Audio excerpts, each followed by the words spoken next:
day, my viewers, students, and the general public. My name is Dr. Babright. I'm here again to present one of our lecture series titled Environmental Pollution Monitoring, Concept and Application 2. So based on the previous lecture, this is a continuation of the second aspect, the two parts. So in this second aspect of concept and application, we have the principle of monitoring. So a question is asked there, what is needed for monitoring? So things needed for monitoring involve indicators, information, criteria, analysis of data, setting of objective, decision making, and improve mitigation. So just a little recap again, based on the previous lecture, we have this to say that environmental monitoring is both one, a systematic measurement of key environmental indicators over time. That is the question, is the mitigation measure sufficient and effective? Two, systematic verification of mitigation. Describe measures being implemented. So we want to capitally emphasize here without ambiguity that environmental monitoring is a necessary complement to mitigation. It should be a normal part of monitoring project results. So based on this definition, we have 1 and 2. So we want to start with 1 here, monitoring part 1. I term it monitoring part 1. So systematic measurement of key environmental indicators over time, over the potentially affected area. This area could be a stream, a lake, a pond, a watershed, an ecosystem, a village, etc. Excuse me, sir, what are these indicators? If you check, the environmental indicators were highlighted in blue ink. So these indicators are signals of or proxies for aspects of environmental health or ecosystem function. Indicators are chosen to 1. Either measure the most serious or uncertain impact of an activity or show whether the mitigation measures are effective. Whether they are what? Effective. So to show whether they are what? Effective. So what are examples of these indicators? You see, for the environmental component, indicators include water. Under water, we can see the water component indicators. Quantity of water, quality, reliability, accessibility of the water. Under the soil, we have the following indicators: erosion, crop productivity, fallow period, salinity, and nutrient concentration indicators. Under the fauna, we have the population, the habitat indicators. Under environmental health, we have the disease vectors and pathogens. Under the flora, we have the composition and density of the natural vegetation, productivity, and key species. Then the spatial ecosystem indicators, they are key species. So I want to say here that indicators are sometimes complex. Sometimes complex and often, and they can be sometimes complex and often simple. Okay? So they might require laboratory analysis of specialized equipment and techniques, like water quality testing for fecal, coliform, heavy metal in those waters. Okay? We can also engage automatic cameras on game park for wildlife sensors, etc. But indicators are often simple and not as complex as they may seem to be, especially for a small scale activity.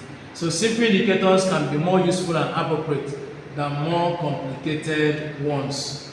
For example, we have in the picture here, you can see based on the soil erosion measurement in our here now. Under this we talk about soil. One of the indicators there is erosion. So when you come here and I can see the erosion.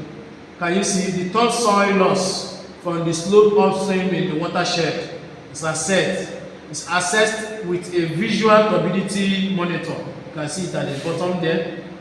Then we have the sewage, surface sewage contamination.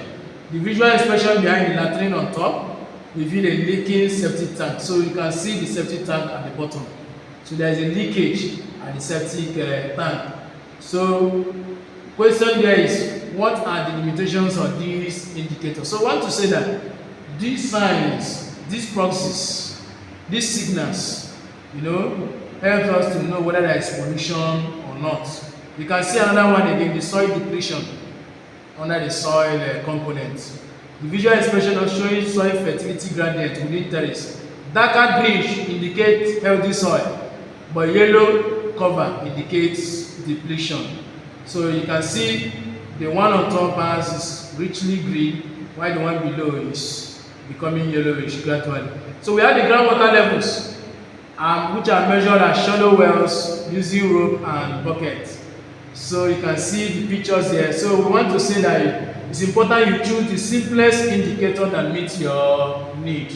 So you are the one to make your choice based on the scope of your studies. Okay? Then we have the design of monitoring. Under the design, monitoring requires systematic measurement of indicator. You can see measurement designed to distinguish the impact of the activity from other factors. So one, we look at location of the measurement, time and frequency of measurement, and often other factors. For example, you can see here now, based on location, in this case now is coffee washing factory. Okay? So the indicator there, our interest is the water quality impact of coffee washing industry. So what is the water quality? So under here now, the design will look at location. Water samples should be taken at the inlet and at the intake and downstream of seepage pits. So the second one is the timing and frequency. Samples at different locations should be taken at the same time. Samples should be taken at low and high flow during the processing season. And what else? We'll look at other factors. So you can see on that picture there, up is the water intake. Water intake, the water that comes into the factory. The second image is the processing facilities. Then the downstream, that is where the water now flows after the processing activities. Unlike wastewater, effluent, they go into the seepage pits, and then downstream into oceans and rivers or any other water receiving body. Okay. So here now we now see that measuring water quality impact from a point source of pollution, based on the previous example, is a fairly straightforward. It's fairly straightforward. So often monitoring can be more complicated. Some common monitoring strategies are to monitor the actual project plus a similar non-project area you control. Monitor at multiple stations like sampling location. You do research to obtain good baseline data. All are intended to show whether the normal baseline conditions are what the baseline conditions are. So the impact of the activity can be distinguished from normal variability and other factors. So I want to say here that the baseline conditions are the normal conditions, the natural conditions, the unperturbed or undisturbed conditions at that site or environment or critical area or study is the baseline condition. So if you measure pH, you want to carry out an analysis, the original environment where nothing happened. If you measure the pH there, then the contaminated site, you go and take sample there. That original one is the baseline condition. Is what? Baseline condition, normal baseline condition. So we use it to check whether there is pollution or not, based on the value of the what? Indicator or result of the indicator. So the second part of monitoring is the systematic verification of mitigation. Systematic verification of mitigation. So I want to say here that the verification means ascertaining whether or not the measures have been implemented as specified in the EMLP. The EMLP is an acronym that stands for, I'm going to give it to you in subsequent slide, but this will often not show whether the measures are effective. This is the role of environmental indicators. So verification can either be done at the field visit or at what? The desk. The desk is what we call the office or field visit. You can see here now, you can see that those ones in the field, can you see what is happening there? The field, the inspection show clearly that segregation and incineration is not implemented at facility B. You can see facility A. Segregation and incineration of those wastes were implemented in A. But you want to look at B. Verification of B shows that segregation and incineration of the waste in B were not implemented, but only implemented in what? In A. So, information sources to evaluate implementation of mitigation. You can see here that the mitigation measure is, where clinical staff are trained to and shall at all times segregate and properly incinerate infectious waste. In the desk assessment, you may ask the partner to report the percentage of staff trained, the spot inspection of waste disposal location carried out, the result of this inspection. So, I want to say that the verification of mitigation measures can either be carried out at the office, or desk, or the field, as the case we have seen in these pictures. So, monitoring and analysis of the simulation. So, analysis is an essential element of monitoring. Raw or unprocessed environmental data is not useful to decision makers or project managers. The simulation of monitoring results is what? Critical. Okay? So, mitigation and monitoring in the project life cycle. So, under this now, we say that mitigation and monitoring is a part of each stage of any activity. So, one, that implementation of design decision, monitoring of construction where required, capacity building for proper operation. So, you can see under that now where it is required, capacity building for proper operation. So, we see under there, we see design, 2, construct and implement, 3, to operate, and then if after operating it can be handed over, or if it's not working well, we decommission in some cases. Under the design, decisions made regarding site and technique to minimize impact, and operating practices are also designed. Then under the operating practices are implemented to know whether the project is working or not. Monitoring of the operating practices and environmental conditions. So this is mitigation and monitoring in the project life cycle design. So the EMMP is an acronym that stands for Environmental Mitigation and Monitoring Plan, okay, which is called either Environmental Management Plan or Mitigation and Monitoring Plan. So the next one now is making mitigation and monitoring effective. How do we make mitigation and monitoring effective? So for monitoring and mitigation to be effective, it must be realistic. M&M, monitoring and mitigation, they must be achievable within time limits, resources, and capabilities. It must be targeted. Mitigation measures and indicators must correspond to impact. 3, they must be funded. Funding for mitigation and monitoring must be adequate over the life of the activity. 5, considered early. Preventive mitigation is usually cheapest and most effective. Prevention must be built at the design stage. So if mitigation and monitoring budgets are not programmed at the design stage,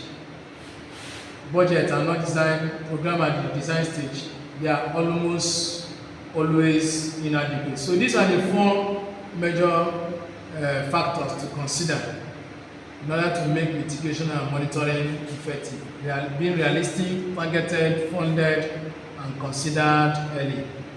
So, but most of it all, it must be what? Implemented. It must be implementable. It must be implementable. Okay. Now, in summary, we have mitigation and monitoring as or are a critical part of environmentally sound design. In this case, mitigation minimizes adverse environmental impacts, while monitoring tells you if your mitigation measures are effective or not. So you can see that these are the two major things under this. So called the mitigation and what? Monitoring. So mitigation minimizes adverse environmental impacts, while the monitoring tells you whether the mitigation measures are sufficient, whether they are effective, whether they are implementable, whether they are result oriented. So we see from the principles of environmental monitoring to the definitions, which divided it into monitoring as systematic system, and then the verification that brings mitigation and monitoring, MM. Okay, and then aspect of what? Indicators, which are very important. So you can't carry out, what I want to say here is that you cannot carry out monitoring without knowing your indicators. It's very, very important. And then also, you must determine your baseline condition. If you don't know your baseline condition, no matter the indicative values you obtain after analysis, you might give an unjust judgment or a decision that can be mistaken. So, if you enjoy our lecture series on this second one, environmental pollution monitoring, concept and application 2, do well to subscribe, like, comment, okay, and share this video. Thank you for granting us your audience. We hope to see you in our subsequent lecture series. We hope you contact or reach out to our subsequent lecture series under this environmental pollution monitoring. Thank you, and God bless you.